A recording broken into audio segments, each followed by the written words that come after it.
तो प्रदेश का बजट आने वाला है। मुख्यमंत्री अशोक गहलोत विधानसभा में बजट पेश करेंगे और इस बजट से पूरे प्रदेश में काफी सारी उम्मीदें हैं। हर वर्ग से मुख्यमंत्री ने बजट से पूर्व सुझाव मांगे थे।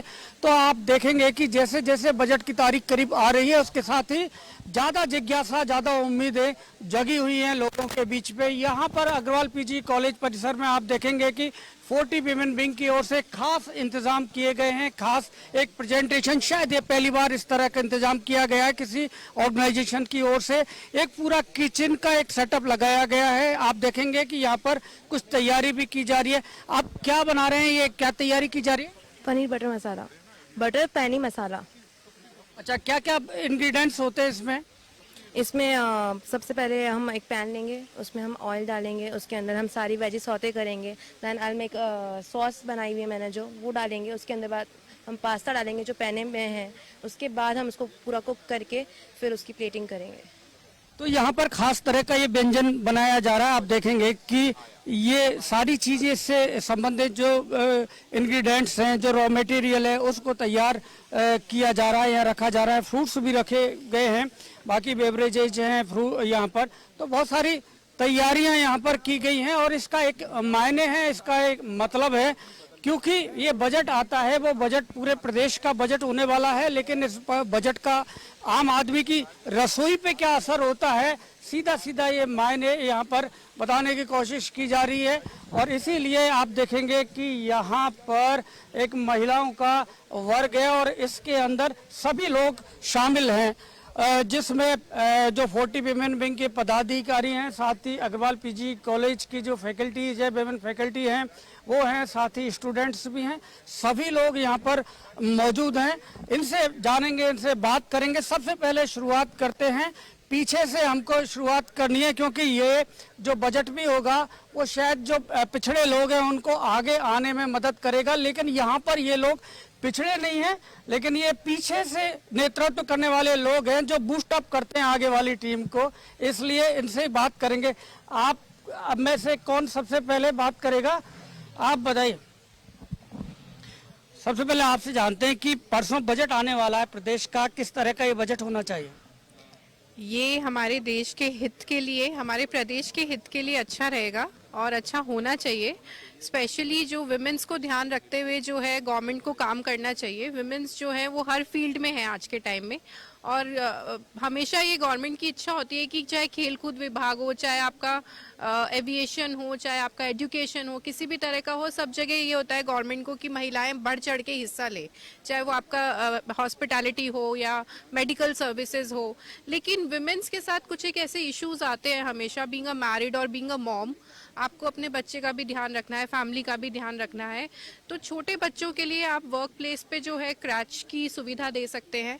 जैसे जो आपके कॉर्पोरेट सेक्टर्स है वहाँ पे इस तरह की सुविधाएं मिलती है, लेकिन हर प्राइवेट इंस्टीट्यूशन में ये नहीं है। तो इस तरह का मैं कुछ गवर्नमेंट का ध्यान अपनी मतलब हमारी ओर खींचना चाहूँगी कि हमारे जो छोटे छोटे बच्चे हैं उनके लिए आप क्रैच की सुविधा और इन सब चीज़ों की सुविधा हमारे वर्क प्लेसेस पे दे सकते हैं। इसके अलावा थोड़ा सा ध्यान में उनका इस ओर भी देना चाहूँगी कि गवर्नमेंट और प्राइवेट सेक्टर्स की जो सैलरीज का बार है वो बहुत ही ऊपर नीचे है। अगर आप गवर्नमेंट का सैलरी स्ट्रक्चर देखेंगे और आप प्राइवेट का सैलरी स्ट्रक्चर देखेंगे तो there is a vast difference. तो आई थिंक इतना डिफरेंस नहीं होना चाहिए। कहीं ना कहीं आपको जस्टिफिकेशन करना चाहिए, क्योंकि एजुकेशन दोनों का सेम है, राइट? गवर्नमेंट में भी जो जॉब कर रहा है वो उसी एजुकेशन बेसिस पे कर रहा है, उसी क्वालिफिकेशन पे कर रहा है। प्राइवेट में भी जो कर रहा है वो उसी क्वालिफिकेशन बेसिस पे कर रहा है। तो आपको थोड़ा सा वहाँ पर सैलरी का भी जो है डिस्क्रिमिनेशन इतना नहीं रखना चाहिए।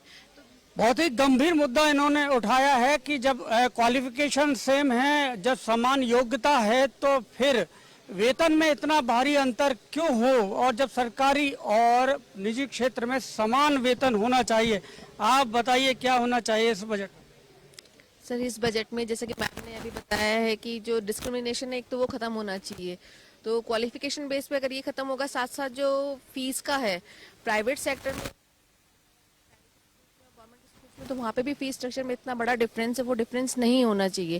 क्योंकि ये सारा जो इसका इफेक्ट है वो फैमिलीज पे आता है। साथ ही साथ जो पेट्रोल के जो दाम है वो इतने दिनों दिन बढ़ रहे हैं, और जो घरेलू गैस है उसके भी दाम इतने बढ़ रहे हैं, तो उसका सारा इफेक्ट जो है वो फैमिलीज पे आता है, तो ये सब नहीं होना चाहिए, इसको कंट्रोल करना चाहिए। महंगाई बढ़ेगी तो पूरे परिवार के ऊपर इसका असर होगा और इसका निदान इस बजट में सरकार की ओर से करना चाहिए। आप बताइए क्या होना चाहिए बजट में?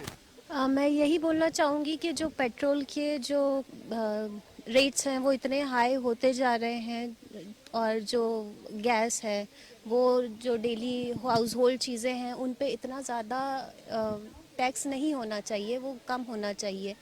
और बस यही है, ट्रांसपोर्टेशन फैसिलिटीज़ वगैरह प्रॉपर होंगी तो आगे के लिए ज़्यादा सही रहेगा। ट्रांसपोर्ट सिस्टम को बेटर किया जाए तो शायद और अच्छा होगा। आप में से कोई आप बताएंगे कि क्योंकि आप अनुभवी भी हैं और शिक्षक हैं, किस तरह का बजट आप उम्मीद करती हैं इस बार? हम इस बार ये उम्मीद करते हैं कि लाइफ साइंसेस के सेक्टर के अंदर स्किल डेवलपमेंट को इंक्लूड करना बहुत ज़रूरी है, क्योंकि लाइफ साइंस का बच्चा या तो मेडिकल लाइन में या फिर टीचिंग प्रोफेशन में जाने में उसके पास लास्ट ऑप्शन बचता है, उसके बाद वो एक दिशाहीनता की दिशा में आगे बढ़ता चला जाता है। तो ऐसा नहीं होना चाहिए, बच्चे को रोजगार के कुछ अनेक अवसर उनको प्रदान किए जाने चाहिए। तो रोजगार के ज्यादा अवसर होने चाहिए सब्जेक्ट में। आप बताइए कौन बोलेगा? आप बात करेंगे। ये शिक्षक हैं, इनसे भी जानते हैं कि किस तरह से प्रदेश का बजट होना चाहिए इस बार। और क्योंकि मुख्यमंत्री ने बहुत तैयारी की है, सबसे सुझाव लिए हैं, तो आपका सुझाव क्या है? सर मैं खुद शिक्षा के क्षेत्र से बिलोंग करती हूँ, तो ऑब्वियस ही बात है मेरा फोकस प्रायोरिटी मेरी शिक्षा पर ही रहेगी। और चूंकि महिलाओं के लिए बात की जा रही है तो गर्ल चाइल्ड एजुकेशन को बढ़ाने के लिए मैं ये चाहूँगी कि जो निजी शिक्षण संस्थान है जो कि 50 to 60% एजुकेशन के लिए रिस्पॉन्सिबल हैं, वो कुछ आगे कदम बढ़ाएं और इस चीज़ के लिए आगे आकर वो गर्ल चाइल्ड की जो फीस स्ट्रक्चर है उसमें उसको कुछ रिलैक्स करें, उसका कुछ अमाउंट कम करें, जिससे कि जो लिटरेसी लेवल है वो बढ़े। अभी लास्ट सेंसस में जो राजस्थान में फीमेल लिटरेसी लेवल था वो 52% था और 79.11% मेल लिटरेसी थी। तो ये गैप उसी समय कम होगा जिस समय हमारी तरफ से कुछ स्कीम्स आएंगी। और सिंगल गर्ल चाइल्ड की जो फीस स्ट्रक्चर है उसको 60% कम कर देना चाहिए। ये एक तरीके का जेंडर डिस्क्रिमिनेशन को भी दूर करेगा। तो ये ऐसे कुछ नियमों की मैं उम्मीद करती हूँ सरकार से। इलेक्ट्रॉनिक गैजेट्स का जो मामला है कि जो लैपटॉप्स हैं हर कोई नहीं अफोर्ड कर पाता इतने, और हाईटेक का ज़माना है, तो फिर अगर हम वास्तव में डिजिटलाइजेशन और हाई टेक्नोलॉजी को बढ़ाना चाह रहे हैं तो इनका अमाउंट जो है बजट में वो कम हो, जिससे कि वो अफोर्डेबल रेट्स पर सबको मिल पाए। तो ये जेंडर का जो डिस्क्रिमिनेशन है वो दूर होना चाहिए और ज़रूरी है। आप कोई बात करेगा? आप बताइए मैडम कि काफ़ी आप इंतजार कर रहे हैं और बीचों बीच आप बैठे हुए हैं। सेंटर में जो होता है उसके ऊपर जिम्मेदारी ज़्यादा होती है, तो आप बड़ा कोई मुद्दा उठाइए। हाँ सर, सिक्योरिटी के लिए कह रहे हैं सर। गर्ल्स जो होती हैं घर से बाहर रहकर पढ़ाई करती हैं, तो जो हम सेल्फ डिफेंस ट्रेनिंग प्रोग्राम चलाते हैं वो स्कूल लेवल से उनको मैंडेटरी कर देना चाहिए। दूसरा 3 से 5 डेज का ये प्रोग्राम होता है, इसका ड्यूरेशन बढ़ाकर कम से कम 15 दिन का करना चाहिए। और इसमें एक लेवल्स भी डिसाइड किए जाने चाहिए, फर्स्ट लेवल, सेकंड लेवल और थर्ड लेवल। और जब वो कंप्लीट ट्रेनिंग हो जाए तो उसके बाद एक एग्ज़ाम भी कंडक्ट किया जाना चाहिए। सर एक बात मैं और कहना चाहूँगी, अभी हाल ही में हमारे यहाँ PCC चीफ गोविंद सिंह डोटसरा ने शिरकत की थी, तो उन्होंने एक बात बोली कि सभी को सरकारी नौकरियां देना पॉसिबल नहीं है। ठीक है ये बात, लेकिन अगर प्राइवेट नौकरी करनी है तो वहाँ पर बहुत सारी चीज़ों पे ध्यान देना पड़ेगा सरकार को। जैसे सेम क्वालिफिकेशन हो रही है उसके बाद भी वेतन में बहुत दिक्कत आ रही है। दूसरा छुट्टियाँ हैं और वर्किंग आवर्स, उनके बारे में सोचें। सर तीसरा पॉइंट मैं ये बोलना चाहूँगी कि सर हेल्थ रिलेटेड इशू के लिए कि वर्किंग वीमेंस होती है अपने लिए समय ही नहीं निकाल पाती है, तो उसे पता ही नहीं होता कौन सी हेल्थ रिलेटेड उसको इशू चल रहे हैं। तो जो इंस्टीट्यूट जिसमें वो वर्क कर रही है वहाँ रेगुलर बेसिस पे हेल्थ चेकअप किए जाने चाहिए, तो समय रहते उसको जो बॉडी में उसकी समस्याएं चल रही है उसका पता चल पाए और वो समय पे इलाज ले पाए और गंभीर बीमारियों से बच पाए। तो महिलाओं को उनकी हेल्थ से संबंधित कई मामलों में सरकार की ओर से जागरूकता बढ़ाना ज़्यादा जरूरी है। और अब आप देखेंगे कि यहाँ पर 40 विमेन विंग के पदाधिकारी भी बैठे हुए हैं इनके साथ साथ, और जो जनरल सेक्रेटरी हैं ललिता कुचल एक एक्सीडेंट के बाद में आई हैं और अब लग रहा है थोड़ा फ्रेश, और रेड जो इन्होंने ये ऊपर पहन रखा है अपना आउटफिट। हाँ, तो शर्ट बहुत अच्छी लग रही है आपको और आप वापस से फ्रेश लग रही है जिस तरह के एनर्जेटिक आप हैं। क्या तैयारी की है? आप मानते हैं कि क्योंकि ये बहुत इंपॉर्टेंट बजट है, इसके बाद इलेक्शन है स्टेट में, तो एक विमेन एंटरप्रेन्योर के लिए क्या उम्मीद इस बजट से की जा सकती है? Thank you so much Sharma ji. ये है कि महिलाओं की हमेशा शुरू से उम्मीद रहती है राजस्थान सरकार, स्टेट गवर्नमेंट हो या सेंट्रल गवर्नमेंट से, लेकिन अगर हम बात करते हैं अभी बजट का क्योंकि टाइम है, तो मैं ये कहना चाहूंगी कि हमको महिलाओं को शुरू से एक है कि वैसे तो बहुत सारी, जैसे आयम शक्ति योजना है सशक्त बनाने के महिलाओं के लिए, लेकिन क्या इसकी प्रॉपर जानकारी जनता तक है? नहीं है। मैं कहती हूँ अगर मुझसे पूछा जाए तो मुझे भी नहीं, जबकि मैं एक वर्किंग लेडी हूँ। तो आम जो घरेलू महिलाएं जो वर्क फ्रॉम होम करना, वहां तक भी ये स्कीम नहीं पहुंच पाती है। तो उनके जागरूकता को बढ़ाने के लिए इसकी स्कीम को ज्यादा लोगों तक पहुंचाया जाए। कैसे पहुंचाएं? इसके लिए एक सिंगल विंडो बनाया जा सकता है ताकि इजीली उस तक अप्रोचेबल हो, पहली बात। दूसरा, महिला उद्यमों को कैसे बढ़ावा मिलेगा? इजीली फंड का शुरू से हमने बोला लोन का सरलीकरण किया जाए। बहुत सारी फॉर्मेलिटीज होती है जो थोड़ा सा ईजी हो महिलाओं के लिए, जैसे गारंटर लेके आइए, ये है हस्बैंड हो या सन हो, उस तरीके की चीजें भी इसमें अब जैसे कई जगह है कि नहीं इतनी मिले, लेकिन फिर भी बहुत परेशानी आती है। एक महिला उद्योग, जैसे औद्योगिक क्षेत्र है, इंडस्ट्रियल एरियाज हैं हमारे यहाँ पे सिटी के आसपास जो बनाए जाते हैं, उनमें कोशिश की जाए कि महिलाओं के लिए, महिला उद्यमियों के लिए स्पेशली जो है एक औद्योगिक क्षेत्र बनाया जाए स्पेशली महिला उद्यमियों के लिए हो, ताकि वहां पे हमको रियायत दर पे भूखंड आवंटित किया जाए और उसमें बिजनेस को स्टार्ट करने के लिए, अपने उद्यम को स्टार्ट करने के लिए हमको इजी लोन की फैसिलिटी हो। तो इससे अगर ये सब चीजें मिलके हो जाती हैं तो आप सोचिए महिलाएं कहाँ से कहाँ क्या काम नहीं कर सकती हैं, बहुत ईजी हो जाएगा हम सबके लिए। एक थोड़ा सा और मैं बोलना चाहूंगी स्वास्थ्य के ऊपर हम लेते हैं। उड़ान एक योजना है हमारी सरकार की। उड़ान योजना के तहत इन्होंने जैसे अभी सैनिटरी नैपकिन के आवंटन का और बांटने का ये सब किया था, लेकिन बांटना और ये सब चीजें तो एक सरकारी योजना में ठीक है, एक पार्ट है, लेकिन क्या हम ऐसा कर सकते हैं कि इसको एक निजी मतलब नेसेसिटी बनाया जाए, सरकारी कार्यालयों के अलावा निजी संस्थानों में भी और स्कूल्स में भी, सरकारी स्कूल्स और निजी स्कूलों में भी एक स्टोर रूम एक ऐसा हो कि वहां पे इसका पैकेट उपलब्ध हो, जहां पे ये इजीली अवेलेबल हो जाए कि एट द मोमेंट शर्मिंदगी महसूस ना हो और वहां पे हमको चीज मिले। स्वास्थ्य का अगर और हाइजीन का अगर हम ध्यान रखते हैं तो ये एक नेसेसरी बनाया जाए, मैंडेटरी हो कि आपको हर स्कूल, हर इंस्टीट्यूशंस में और हर कार्यालय में ये चीज जो है सैनिटरी नैपकिन उपलब्ध आपसे हम वापस भी बात करेंगे। कार्यक्रम बजट से पूर्व इस कार्यक्रम पर हमारे साथ 40 विमेन विंग के पदाधिकारी मौजूद हैं। अब बात करेंगे, हमारे साथ हैं रानू श्रीवास्तव जो 40 विमेन विंग का नेतृत्व करती हैं, इसकी प्रेसिडेंट हैं। इनसे जानेंगे क्योंकि इन्होंने अपनी मेहनत से, अपने प्रयास से 40 विमेन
ब्रेक के बाद आपका स्वागत है। अब बात करेंगे 40 विमेन विंग की प्रेसिडेंट रानू श्रीवास्तव से, जो इन्होंने इस ऑर्गेनाइजेशन को इसके ऊपर लेके गई हैं और ये हमेशा से एक्टिव रहती हैं और विमेन से संबंधित जो उनके इश्यूज हैं उनको सरकार के सामने भी उठाती रही हैं।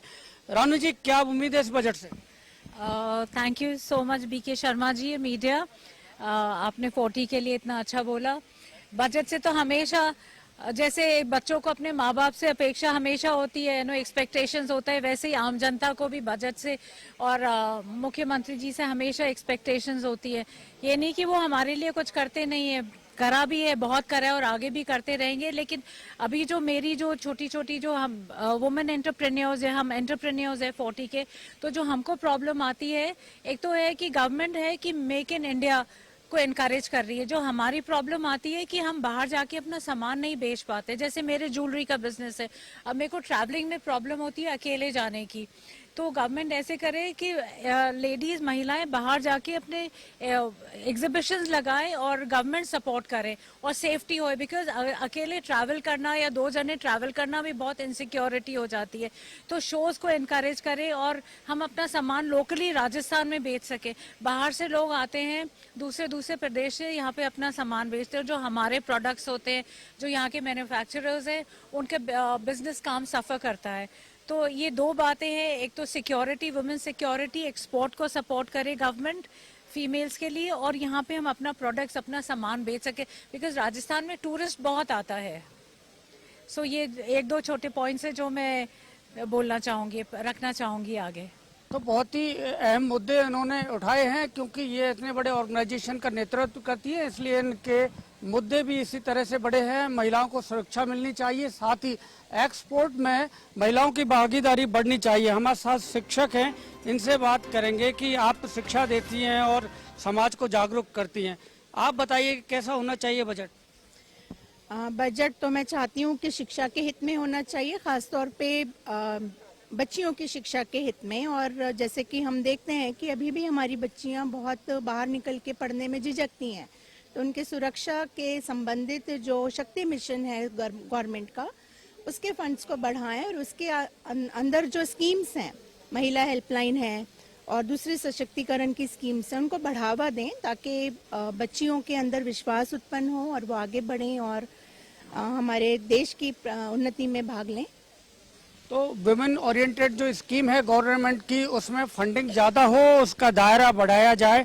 आप बताइए, आप किस सेक्टर को बिलोंग करते हैं? मेरा नाम स्वप्निल जैन है, मैं पेशे से ब्रांड एंड बिजनेस कंसल्टेंट हूँ। मैं अभी करंटली जयपुर में जितनी भी इंडस्ट्रियलिस्ट हैं उनको अपनी कंसल्टेंसी सर्विस प्रोवाइड कराती हूँ।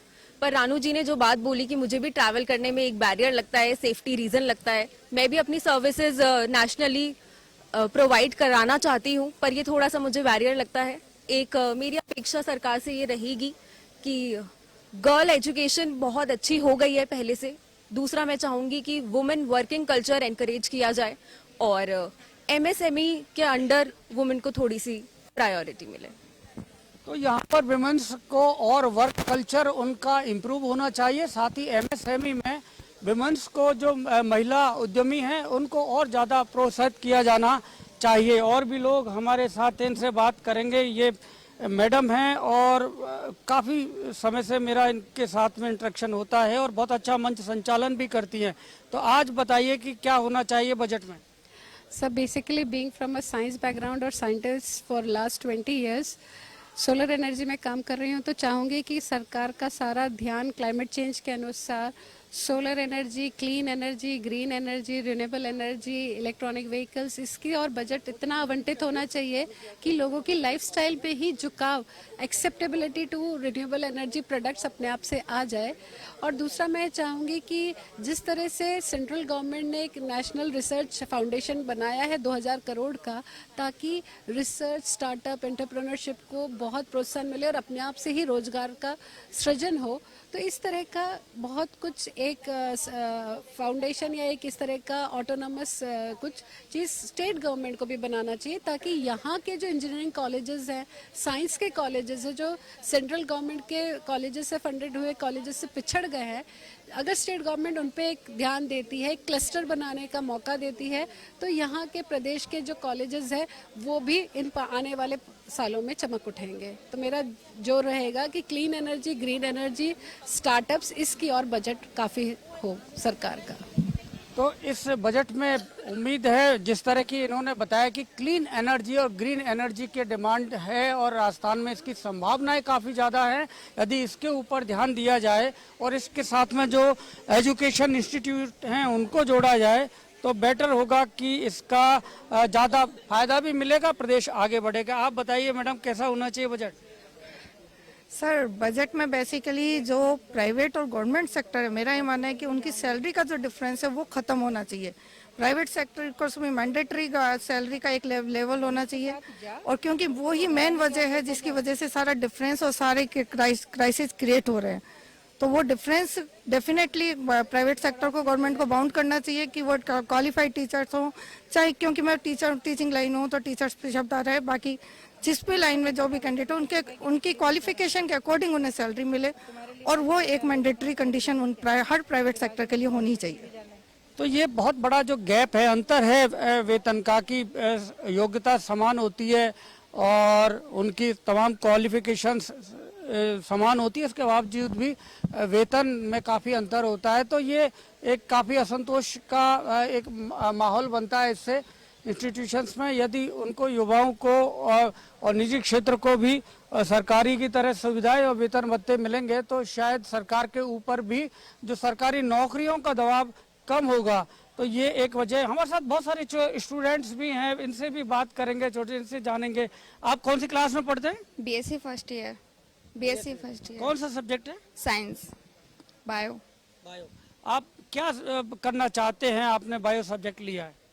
सर, बायो डिपार्टमेंट में तो कुछ नज़र नहीं आ रहा, बट मैं पुलिस लाइन में जाना चाहती हूँ, आईपीएस पुलिस ऑफिसर बनना चाहती हूँ, बट उसके लिए कोई सोर्स नहीं है, कुछ भी नहीं है आगे। हायर एजुकेशन, आप पुलिस ऑफिसर बनना चाहती हैं, तो क्या चाहिए कि आप अपने सपने को पूरा कर पाएं? इसके लिए सरकार क्या करे आपके लिए?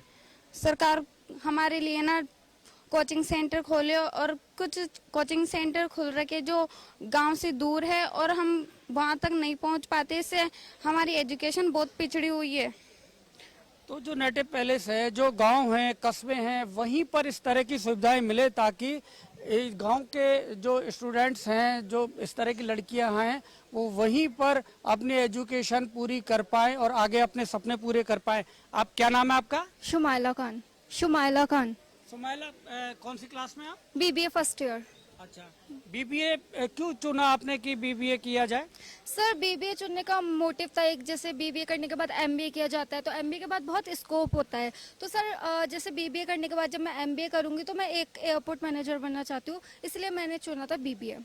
इसमें सरकार से कोई मदद की उम्मीद है आपको कि अगर सरकार आपकी मदद करे तो आप अपना सपना पूरा कर पाए? यस सर, ये सर, सरकार से बस इतना चाहते हैं, जैसे कि बहुत सारे स्टूडेंट होते हैं जो हाई लेवल पे पढ़ते हैं, लेकिन कुछ ऐसी चीज़ें होती हैं जिनकी वजह से वो पढ़ नहीं पाते, हायर एजुकेशन कर नहीं पाते। तो सर, सरकार से बस इतना, जितने भी बच्चे आगे बढ़ना चाहते हैं, जिनका आईक्यू लेवल बहुत अच्छा है, बस उनके लिए जो सरकार एजुकेशन है, जो हायर एजुकेशन है, उसको थोड़ा निःशुल्क करे। हायर एजुकेशन निःशुल्क होनी चाहिए, उसकी कीमत कम होनी चाहिए ताकि सबको सुलभ हो, सबको उपलब्ध हो। बहुत अच्छा ये विषय है। मेरा नाम खुशी है। खुशी। खुशी, क्या करती हैं? मैं BBA first year. BBA first year. आप क्या करना चाहती हैं आगे? मैं मैनेजर, बैंक में मैनेजर की जॉब करना चाहती हूँ। बैंकिंग में आप अपना करियर तलाश रहे हैं, तो सरकार आपको इस करियर तक आप पहुंचे, आपके लक्ष्य तक पहुंचे, इसके लिए क्या करे सरकार? सर, मैं चाहती हूँ कि हायर एजुकेशन के लिए गवर्नमेंट थोड़ी फीस कम करे, क्योंकि कोई मिडिल क्लास फैमिली इतना अफोर्ड नहीं कर पाती, इसलिए मैं ये चाहती हूँ कि थोड़ा बजट कम हो, क्वालिटी एजुकेशन सस्ती हो। आपका क्या नाम है? यामिनी। बीबीए फर्स्ट ईयर से हूँ सर। मैं ये चाहती हूँ कि जैसे गवर्नमेंट स्कूल है, उनका एजुकेशन लेवल इतना अच्छा नहीं है जितना हमारे प्राइवेट स्कूल में होता है। तो जो गवर्नमेंट स्कूल है तो उनके भी एजुकेशन सिस्टम अच्छा होना चाहिए, जिससे जो बच्चे हैं जो गवर्नमेंट स्कूल में पढ़ते हैं वो भी अच्छे तरीके से पढ़ पाए। गवर्नमेंट एजुकेशन है लेकिन क्वालिटी एजुकेशन नहीं है। आप बताइए, क्या नाम है आपका? आरती सैनी। मैं सरकार से ये मांग करना चाहूँगी कि जिन्होंने अभी सेल्फ डिफेंस सीखा है महिलाओं ने, वो उसे क्या सरकार उनको रोजगार देगी, और महिला शक्तिकरण के लिए सरकार क्या करना चाहती है? महिला सशक्तिकरण पर जोर दिया जाना चाहिए। आपका क्या नाम है? Hansa Berua. BSc first year, maths से। बीएससी फर्स्ट ईयर, क्या करना चाहते हैं? लेक्चरर। लेक्चर्स। अच्छा, शिक्षक बनना एक अच्छी बात है, आप भी समाज को शिक्षित करना चाहेंगे, तो क्या करे सरकार ताकि आप लेक्चरर बन पाए? बस हायर एजुकेशन है वो थोड़ी मतलब ऐसे हमारे लेवल की होनी चाहिए, मतलब फीस वगैरह इनमें बस सस्ती हो, अच्छी क्वालिटी एजुकेशन हो, साथ ही महिला उद्यमिता को बढ़ावा मिले, यहाँ पर महिलाओं को सिक्योरिटी मिले ताकि महिलाएं निश्चिंत होकर अपना काम कर पाएं, वर्क कल्चर अच्छा हो, हेल्दी हो। तो तमाम ये उम्मीद है यहाँ पर महिला वर्ग को है। 40 विमेन विंग की ओर से एक खास कार्यक्रम यहाँ आयोजित किया गया जिसमें मुख्यमंत्री अशोक गहलोत से बहुत सारी बजट की उम्मीदें इन्होंने जताई है। इस खास कार्यक्रम में अभी इतना ही। आप देखते रहिए A1 न्यूज।